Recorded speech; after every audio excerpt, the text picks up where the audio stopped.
आपलं स्वागत. पाहूयात आजच्या ताज्या घडामोडी.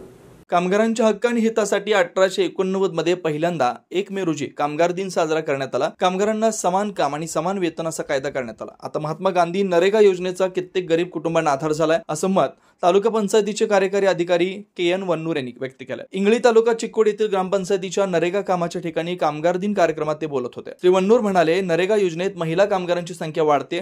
प्रत्येक पंचायतीत मागणी झाल्यावर तात्काळ काम देण्याची व्यवस्था करण्यात आली. नरेगा योजनेतून पुरुषांना किमान 100 दिवस काम दिलं जातं. तालुका पंचायतीचा सहाय्यक संचालक शिवानंद शिरगावे म्हणाले, गरिबांसाठी रोजगार देण्यासाठी ही मुख्य योजना आहे. रोज 370 रुपये प्रमाणे मजुरी मिळते. 100 दिवस काम करणाऱ्या कामगारांच्या खात्यावर 37,000 रुपये जमा होतात. कामाच्या ठिकाणी शुद्ध पिण्याच्या पाण्याची व्यवस्था करण्यात आली आहे. 2025-26 मध्ये उन्हाचं प्रमाण अधिक असल्यानं कामाच्या प्रमाणात 30% सूट सरकारने दिली आहे. ज्येष्ठ नागरिक व दिव्यांगांना 50% सवलत दिली आहे. इंगळी पंचायतीत कामगारांचा सत्कार करण्यात आला. कामगारांनी यावेळी विविध खेळात भाग घेतला. कामगारांना टोप्याचं वितरण करण्यात आलं. आरोग्य तपासणी शिबिर, मोफत औषध वितरण करण्यात आलं.